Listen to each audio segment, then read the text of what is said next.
Hello, this is Alan with the Perception Trainers, author of The Perception Diet, and today I want to talk about suffering. And so we've all heard the saying, pain is inevitable, suffering is optional. And I think that a lot of us kind of hear that saying, and I think we all kind of, pay lip service to it, and maybe we feel like we intellectually understand it. But I think at the end of the day, a lot of us don't really believe that suffering is optional. And I think that we all think on some level that it's like, if suffering is optional, then why are we all doing it so much? Because if we kind of look at the world and the way that people are, like, most people are suffering. Like, it kind of just like plain and simple, most people are dealing with some sort of like, anxiety, depression, chronic illness, chronic something, bad relationships, painful relationships with their bodies, painful relationships with other people, painful relationships with work, painful relationship with life, right? And this is suffering, right? So we're not experiencing, brief moments of pain in the context of an actual painful situation that then as soon as that painful situation is over, we move on and we no longer experience any pain, right? What most of us experience is we have a painful situation, and then even when that painful situation is over, or even when we could extract ourselves from that painful situation, the pain continues, right? It isn't over. It isn't over either because we don't actually extract ourselves when we could, or it is over, but it's not over for us mentally. Okay, so I first want to just kind of cover the most common thing that I've seen in myself and in other people of where suffering comes from, like how it's developed. And I'm not going to say that this is like the way, but I think that this is a very, very common pathway of suffering being created. All right. So generally what happens is we are humans and we are walking around just doing life or whatever, and a painful situation happens. Okay, so by a painful situation, I mean something happens that causes us to feel like something happened that should not have happened, or something did not happen that we feel should have happened. So something painful takes place, something doesn't take place, and that's painful, right? And we immediately go into judgment saying that should not have happened, that should have happened, and it didn't. Okay, so already we're starting to like, we have a riff with reality. Like, that's the bottom line, right? The thing either did happen or it didn't happen, and now we've got a dissonance, a cognitive dissonance within us that's at odds with reality. Like, there was another option and it didn't happen, and so something is off. That's like where it first starts. That's the first seed. And then we generally go about making up or creating in our minds. I don't want to say making up like we're making it up, but we go about, because of the way that our minds work, and it does this for a very good reason, and I'm going to get into this. We go about making up stories about why it happened or why it didn't happen that tend to be painful stories. Okay, so it's not very common that you see a true eternal optimist who looks at everything in their life as though it had a positive intention for them, right?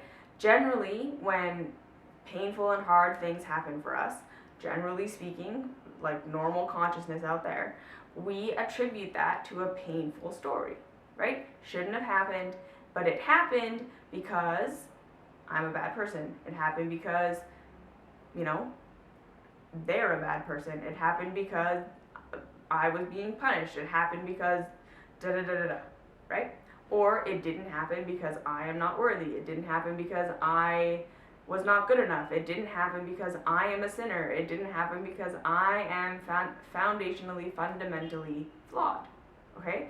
So again, we can kind of boil almost all suffering down to something happens which triggers us to identify a deficiency within ourselves that then compounds into more stories about how we suck and how life is painful and like, you know, because we are suffering from some sort of deficiency, that life is not giving us what we want, or it's giving us things we don't want. And then, because of how our brains work, it starts to search for patterns to reinforce that belief, right? Because that's what our brains do. It's like you tell it what to believe, and then your brain is just going to go about looking for the patterns to confirm that belief. And because, you know, that's how perception works, you will find those patterns. And so then those negative foundational beliefs start to get reinforced. And so that initial painful experience becomes a negative belief about yourself that is then reinforced through a whole bunch of other experiences based on your perception of those experiences because of your negative foundational belief. Does that make sense? So that is then suffering, right? So then the painful situation is no longer happening. Maybe it happened to you 10 years ago, but you're still suffering the consequences of that painful situation because it enforced in you a negative belief about yourself that you then carried with you and continued to re-experience, right? Over and over again via different experiences, because that's what your perception was tuned into. You see what I'm saying? So then we get into this habit, essentially, of suffering. We get into the habit of believing what we believe about ourselves, believing this negative foundational belief based on this thing that happened that we judged should not have happened, or happened and happened and should not have happened, or did not happen and should have happened, and what that meant about us and what that meant about the world, and then that shaped our belief about ourselves and the world, and then we continue to have like experiences because now that's what we're looking for, right? So our beliefs continue to get reinforced, and we continue to have these painful experiences which cause long-term suffering. And then even when we're not having a painful experience, even when that painful experience isn't happening, we're anticipating it happening, or we're remembering the last time something like that happened, and therefore we're suffering. Okay? So why would our brains do this? Like, this seems ridiculous. That we would take on these negative beliefs and that, you know, that maybe aren't even true, and that they would cause us so much pain, and yet we would hold on to them. Okay, so the first reason your brain does this is because it's trying to protect you from having that same situation happen to you again. Okay? Because there was some cognitive dissonance that happened. And it's interesting because, you know, my question here is, if we taught children from the very beginning of their life that situations were neither good nor bad, that nothing that happened to them meant anything about them, but that it was just life happening, if they would suffer, okay? Because this is what I'm saying. We essentially make up these stories about why that painful thing happened because we're trying to grapple with the fact that it happened.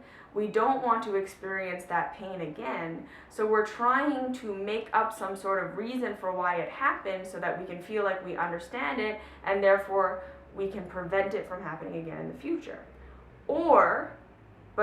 So we feel like we're going to prevent it from happening again in the future by understanding it and making up this story about it and what it means, and then we're going to keep replaying that tape in our head to help prevent us from having that happen again.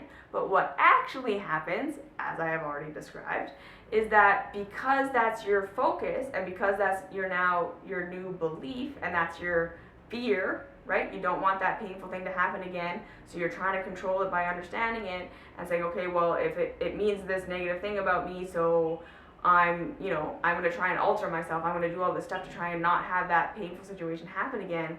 Usually what actually ends up happening is we set ourselves up to experience that painful situation over and over and over again in different ways, right? Because that's our focus.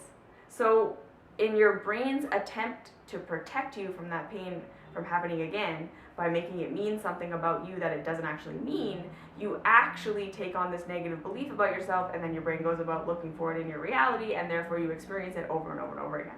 You see what I'm saying? So this is really why suffering happens, and the reason that I say that it's optional is because we don't have to take on any belief about ourselves or about the world based on painful experiences. Okay, so that's hard, right? So I want to just pause here and to say, look, if you're suffering from something and something like really legitimate happened to you, and you know what? If you're suffering, whatever happened to you was legitimate. Okay? Whatever it is that you're suffering from and the situation that happened, like maybe you can't even think of the initial situation, like when you started suffering, you just feel like you've been suffering for so long that it's just like a natural part of your being. Or you can remember like a traumatic incident that actually happened, like maybe you were sexually abused, or you were really, really harshly ridiculed, or you were emotionally or verbally abused by a parent, or whatever, any kind of betrayal, any kind of abuse, any kind of like serious pain that happened to you, that is legitimate. That did happen. That was painful. Okay? So I am in no way saying you just made up stories about it and so just let go of your story and you'll be fine. That's not what I'm saying. Okay? So I just really want to make that clear in this video. That is not what I'm saying. What happened to you is legit. Okay? Whatever happened to you, the pain that you feel because of it, legit. Totally legit.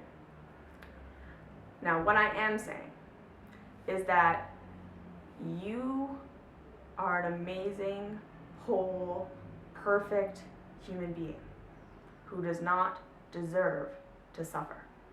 Okay? We are all going to experience pain in this life. It is inevitable. It is in nature, right? That is a part of reality. Nature experiences pain. Animals have painful experiences. Plants die. Like, I don't know that we can prove that plants feel actual pain the way that we feel pain, but you see what I'm saying? In nature, pain exists. Okay? So in nature, death exists. In nature, tragedy exists. In nature, it's not all just rainbows and butterflies. It's like things kill each other, things eat each other, babies die, like all of this stuff happens in nature. So pain exists. But in nature, suffering doesn't so much exist, right? And that the reason that is because nature isn't making up what that painful experience means about itself. Okay? So if we can just take an experience and we can allow ourselves first to completely experience all of our emotions about it, right? Really, really say, okay, this painful, traumatic thing happened to me and I'm raging about it, or I'm shamed about it, or I'm wherever I am about it. First things first is to allow yourself to feel the emotional range, right? Because I think a lot of us, what we do is like, again, right, like we experience that initial pain and our first instinct is to make it stop, right? And that's why we go about intellectualizing it and making up stories about it and making it mean something about us so that we can prevent that from happening again. It's like we're really trying to stunt the pain. But the thing is, the way to heal from pain so that it doesn't turn into suffering is to fully allow yourself to experience the pain in the moment, not make up stories about it, just be in that pain, allow yourself to have the feelings, allow yourself to have the emotions, allow yourself to have the process. And if you can get to that place where you allow yourself to fully be in the sadness, to fully be in the anger, to fully be in the aggression, to fully be in all this stuff, you naturally ride up the emotional and vibrational scale, and you get to a place where you say, okay, it is what it is. I might not still approve of it in that, like, it was great that happened to me, but you can get to a place where it's not painful anymore. You see what I'm saying? So all I'm saying here is that you have every right to suffer and to say that what happened to you was too painful to get over, and to say that what happened to you should not have happened, or the thing that didn't happen should have happened. That is totally your prerogative, and in no way am I trying to diminish that. Okay? All I'm saying is, if you get to a point where you have decided that you don't want to suffer anymore, It doesn't mean that you're delegitimizing what happened to you. It doesn't mean that you're saying that it didn't happen. It doesn't mean that you're saying it's okay. It means that you're saying that you are worthy and valuable enough to have had that experience and not have to continue to suffer for the rest of your life because of it. That's all you're saying when you say that you want to get over suffering, okay? And then from there, what you do is you first start to allow yourself to fully feel whatever you feel about that thing.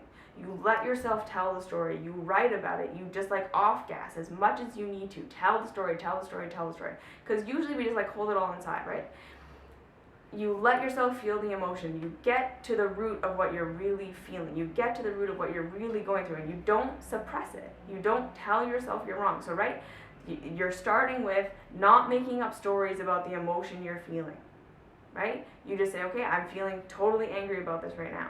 I don't need to make up this whole big story that I'm going to be angry forever, or that what happens if I express my anger, or it's not okay to be angry, or blah, blah, blah. You're just angry. Be angry. Express that anger in your journal. Get a pillow and scream into it. Whatever you need to do, release that anger. Don't make up a story about it. Tell yourself you're just experiencing the anger, right? Allow yourself to experience the emotion. Go through the emotion, go through the emotion, and eventually it will take you back to that original memory, that original place. And you will be able to, from a newly empowered place where you're no longer afraid of your emotions and you're no longer trying to suppress what you feel, you will be able to look at what happened to you in a completely different light. You will be able to say, look, the fact that that happened to me doesn't mean anything about me, and it doesn't have to mean anything about life. Right? If I allow myself to let go of the story that I told myself about this thing, it helps me to see myself and my life in a new perspective. And that's how you start to get over suffering. Because you don't need the defense mechanism of the suffering to defend yourself from the pain happening again. Because really all that does is keep you trapped in the pain. You see what I'm saying? So you allow yourself to cycle through whatever emotions you're feeling without making up stories about those emotions. You express it, you let it go, you express it, you let it go, and then you get back to that root and you get back to that thing, and you realize the stories that you made it mean about you and about life, and you start to let them go because you feel safe feeling. And then all of a sudden, it's like it's a memory that's no longer this big suffering thing. Okay, and I can tell you that from personal experience, this works. I've had things that happened to me that were very painful, that caused me very much to suffer and make up a lot of things about myself and a lot of things about life that were very painful that I lived for a very long time. And it wasn't until I allowed myself to start feeling my emotions and seeing the stories that I made up and saying, you know what, I don't want to keep that story. I don't want to keep that assumption. I don't want to keep that thing I made up because of that painful experience. I want to let that go. I want to look for evidence to a new story. I want to be a happy person that isn't suffering. And again, it didn't make what happened to me okay, but it made it so that I said, look, I'm worthy of feeling awesome even if this shitty thing happened to me. And the only way that I'm going to feel awesome, even though this shitty thing happened to me, is to let go of the stories I'm telling myself about it. Right? And so that's how you do it, just slowly and slowly, slowly. But just opening yourself up to the idea that suffering is not something you have to do. That you are worthy of being someone who doesn't suffer. And then that doesn't mean that what you went through isn't legit and that you have to give up on it or, be like, oh, it actually wasn't a big deal. Whatever, it was a big deal. But it doesn't mean you have to suffer. All right? So if you have any questions, comments, concerns, please leave them down below. I love that. Like, subscribe, follow me on Facebook, follow me on Instagram. Come join the Patreon community. I'm super excited to be in there and I'm super excited to have you. Links to that down below. And I will see you in the next video.